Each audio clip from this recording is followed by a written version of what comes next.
We were starting at like 6, shooting through to 3 in the morning. It was rough. I said, I got this really small role, man. Do you want to do it? And he said, yeah, if it's small. And it just grew and grew and grew. Make as many mistakes early as I could and go, right, that's what I can't do. So what's left? Hello and welcome back to the Scroll Stop podcast. My name is Tom and I'm the director here at Scroll Stop. And today I have with me the director of an Australian short slasher film, currently deep in the post-production process, and that is Shannon. Say hi, Shannon. Hello, how you going? So today we're going to be covering Shannon's experiences on set, how the film's going, and what he hopes to get through the film.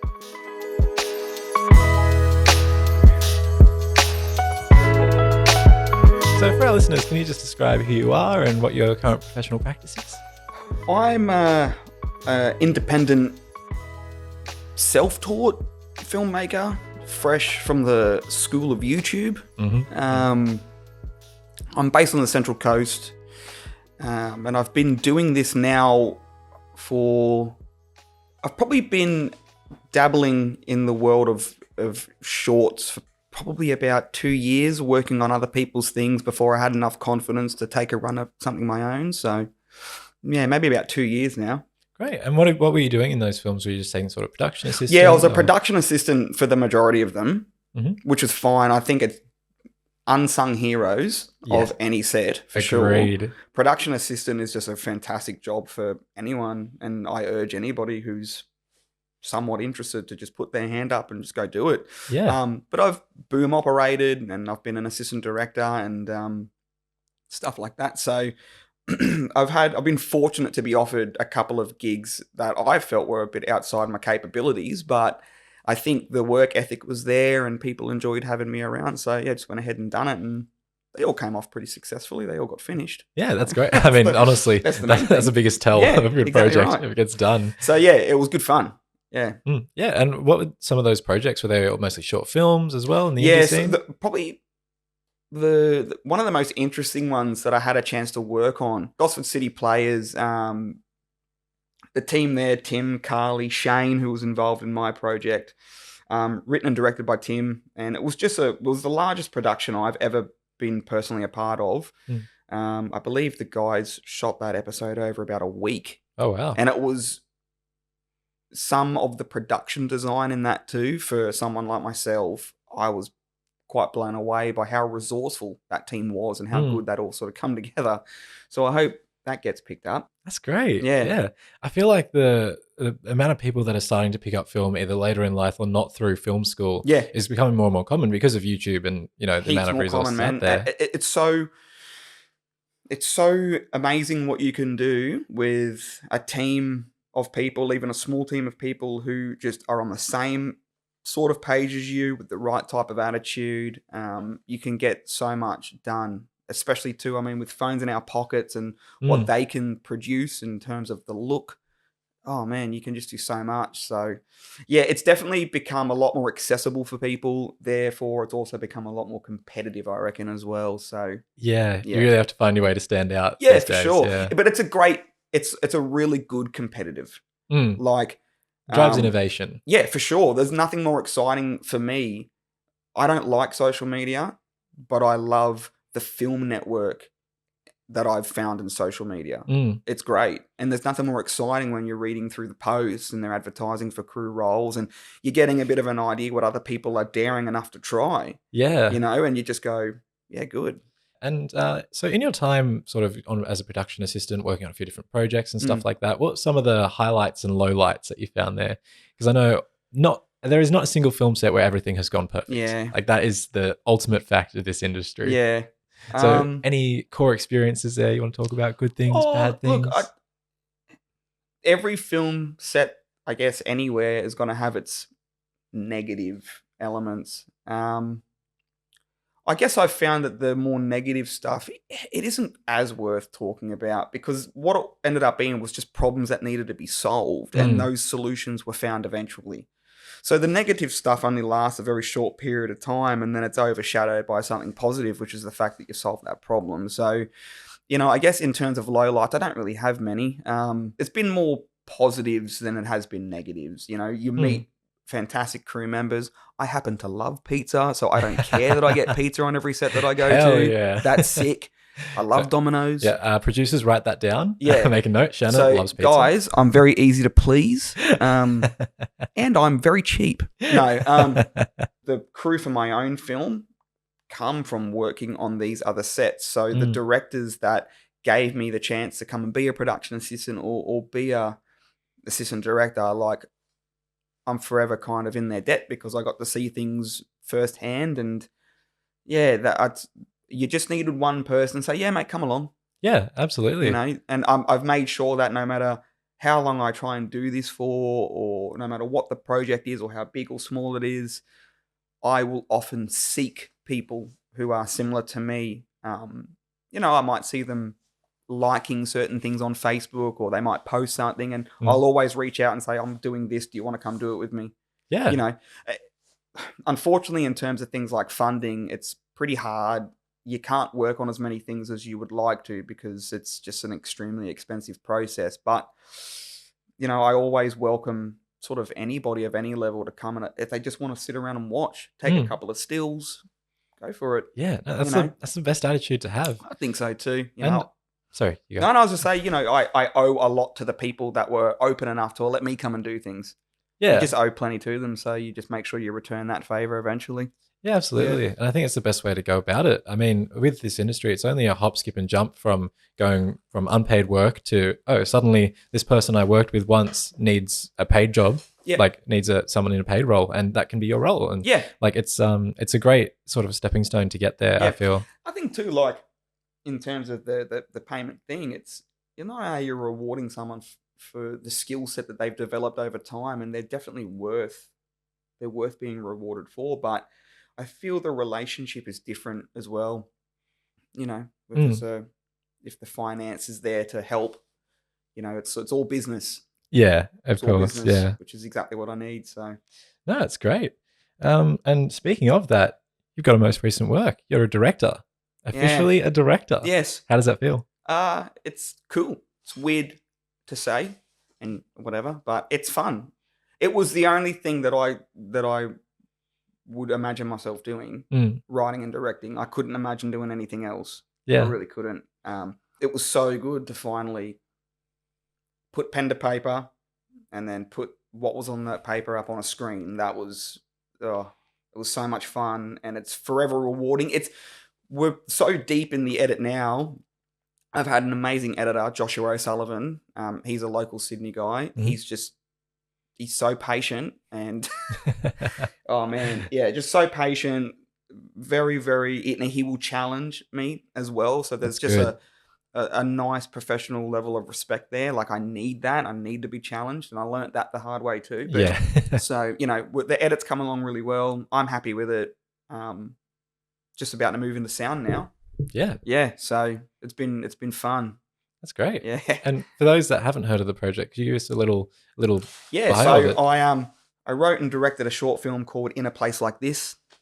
It's essentially, if we took Friday the 13th and we blended that with Taxi Driver, what would we get? And if we set that in our Outback, basically. Oh, great. So, and I've always loved the slashers, like the big boys, the icons, your Jasons, your Freddys and Michaels and all that. Like, they're iconic, they're fantastic, they're larger than life. They are the reason we will go and watch these films. What does that say about us? But I also found that they're always supernatural and they're always sort of invincible. And for me, that took away a little bit of the fright factor. And I thought it would be a little bit more interesting to ground it slightly in reality and say, if there was a human, a man, just a man out there that was driven enough to be this way, that's a little bit more frightening for me than some sort of golem who raises from the dead and will stalk you to the end of the world. Yeah, no, I fully agree. I think one of the films that really got me was, I've forgotten the name now.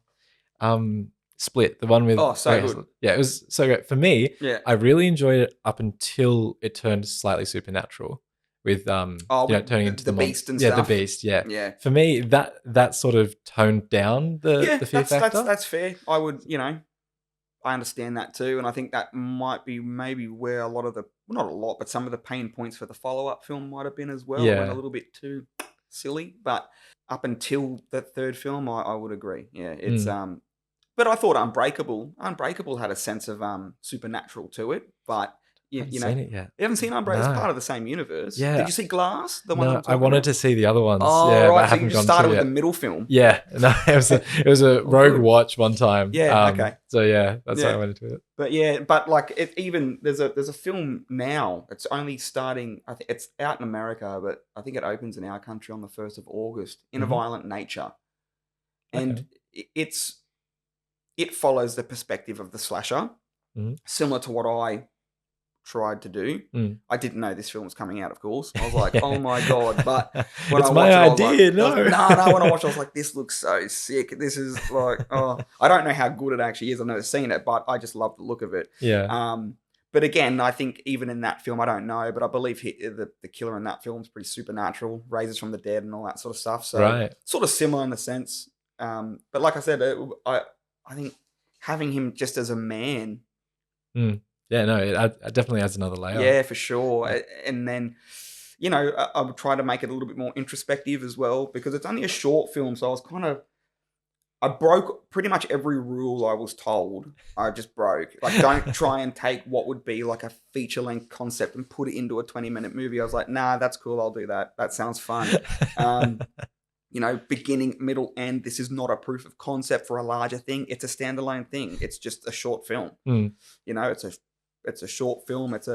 It's the slasher that I don't think our country's had. Hopefully, like we've got Wolf Creek, which is just so amazing, and that was a huge influence, obviously. Mm. Right? That was it's so iconic. But a slasher, the Yeah. mask, the this, the that, the campers, the youths, the victims, that package that we all are familiar with and enjoy. Can we do this in 18 minutes Mm. and make it feel cohesive and complete? And hopefully, yes. Yeah. Hopefully. We'll find out. We'll find out soon. Yeah. And you mentioned that the focus is on the man, and you had a very specific man in your lead actor, right? Yeah. I was fortunate enough with Shane Emmett, who's a amazing Central Coast based actor. And he just was so humble and open to the project. I think he'd come off the back of, it might have been Nine Perfect Strangers he was working on. I think he'd done a small part there, and he was just the single most nicest person. When we met, like for a coffee, he was just like, "Yeah, man, sounds good." That's exactly what you want to hear. And I was like, "That's what I need." And he read through things in the script from a stunt based perspective, and he was like, "How do you believe you'll achieve these?" I'm like, "Are you cool with these? Do your own stunts?" He was like, "Yeah." So I just got so lucky with the cast as well. Like Shane is just such a gem. Cloud Molass is someone that I'd worked with on a couple of other things, and that's how I met her, was working on other sets, and she was just an absolute gem as well. The other supporting cast, I've got Tommy Rapati. Tommy Rapati, I guess you'd recognize his face from maybe Home and Away or Prosper on Stan, which he's done a significant role there as well. Tommy was an absolute workhorse, gentleman. Catherine Grace, another Sydney-based actress, super talented.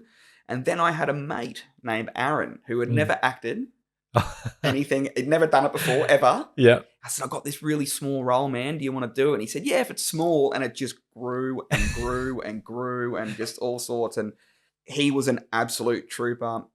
Cooper Hall, Newcastle-based performer. Yeah, a 6-person cast, multiple locations. So we had challenges, and the guys, conditions-wise, like we were shooting outdoors at night. We were starting at like 7 or 6, shooting through to 3 in the morning. It was rough. Yeah, brutal. It was rough. It was raining at times. Some people were happy, some people were not. Understandable. Which is completely understandable. And I just had a really solid team, man. Like my DP, Ben Lawford, is such a talented sort of young DP out of Sydney. Oh, I can see recognition on your face. I was gonna say, I think I have some mutuals with him. Yeah, of course you would. I don't know Benny's where everywhere. from, but yeah. And a great DP who's he's very challenging in his nature. So good. And how did you meet the rest of the crew? Was it through the Facebook networks? Most of the crew I met, I was doing other short films with. Okay. Yeah, so Bronte Reynolds, she helped with my props for the film and things like that. And I met her on the set of Tying the Knot. She was the production designer on the set of Tying the Knot. She is an incredible talent as well. Like, you know, she, in the early stages especially, she was very, very, very strong in terms of her logistical approach to how to do things and really break things down for someone so green like me. So I owe Bronte a lot as well. But yeah, on the other sets, like I'd met Cloud on another set. Benny was a first AC on a set that I was working on. So yeah, I sort of just stole the crew from everywhere else. That's the best I way to sort of go just like about looked around and thought, yeah, we get along, and eventually I just sent everyone a script. So what do you reckon? And other than Ben, right? Other than Ben, most people read the script and sort of went, huh, how many films have you done? And I was like, this is the first one. And they were like, oh, this is going to be a challenge. And we're interested to see if you can do it. Yeah. So let's see. It's good that was the mentality that they I reckon that's a strong mentality. Yeah. You know, that's a good mentality. Like, we're curious. There's enough on the page here that makes us very curious. So, you know, blood and stuff like that. How are you going to do this? So, you know, every step of the way was proving that what I'd put on the page could be done. Yeah. And how did you find the solutions for those troubles? Like, you mentioned blood, you mentioned the stunts. Yeah. Like, where did your sort of source of knowledge come from for those sort of things? Watching a lot of movies. So watching a lot of movies, then going on YouTube, finding the making of said film and just studying every little thing I possibly could. Yeah. Every little thing that I could. So then it was just a case of, all right then, you know, how do I block a scene of violence or a scene of this or a scene of action like that? Like, how do I block those things and how do I work that for the edit later on down the track? And so it was a lot of previs, a lot of me with my iPhone, with my brother, who is, you know, my brother Liam, he's 20 years old, and he's my partner in things, you know. Yeah. So, you know, my actual partner, Lynn, at home, she put up with a lot of bullshit, a lot of, you know, lighting fires in the backyard to film through the fire to see how that looked eventually. And she was like, what are you doing? And eventually she was like, what are you doing? She would come out and watch and be like, this is actually mad. Yeah. So yeah, I had a really good support network around me that just allowed me to try as many things as I could, make as many mistakes early as I could and go, right, that's what I can't do. So what's left? And then eventually I find the answer that way.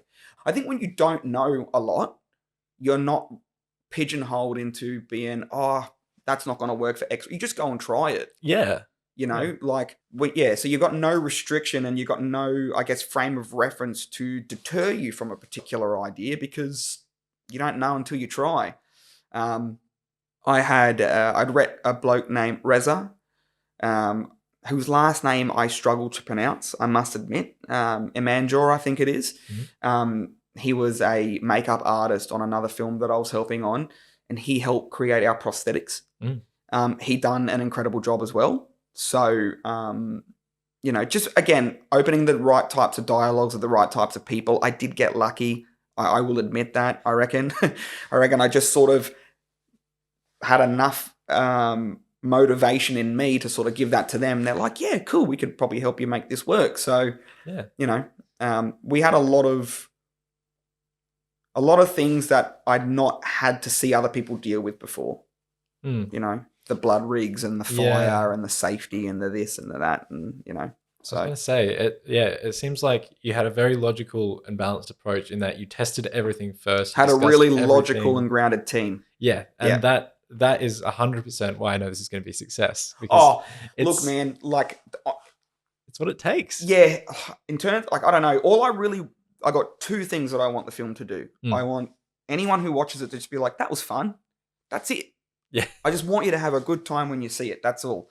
And I would really like it to get into a couple of festivals. That'd be nice, I think. I think it'd be nice and rewarding for the people that worked on it with me. And I think they all deserve heaps of recognition because that was a tough film to make. So I really hope for that. I really hope that we can get into a couple of decent little festivals and hang out a bit and sort of the war part, as Benny Lawford would say, the wartime is behind us, peacetime is upon us. So, we can all celebrate a little bit together and then just move on to the next thing.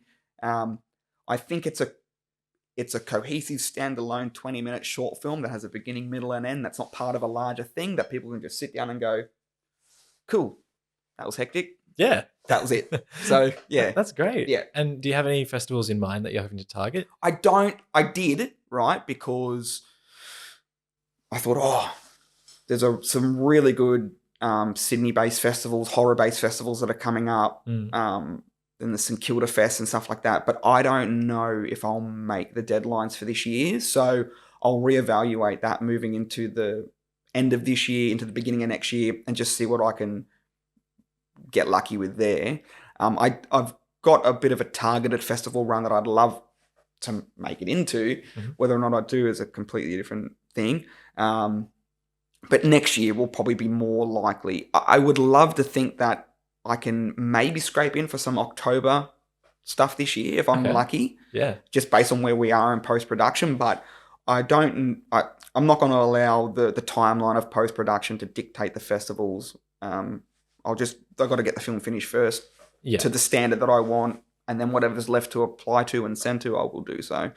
What we will do, though, is we're going to do a screening. We're doing a screening locally on the Central Coast, which it'll be free, obviously.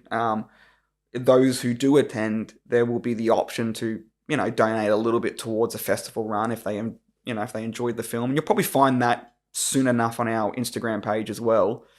But yeah. Yeah, great. Yeah. And where can people find the film on Instagram? In a place like this, movie is the handle, I believe. Okay, I'll tag it in the comments below. Yeah, please do. All that sort of stuff. Yeah, I'm not the biggest social media guy, but yeah. So in a place like this, movie, I'm 99% confident that's it.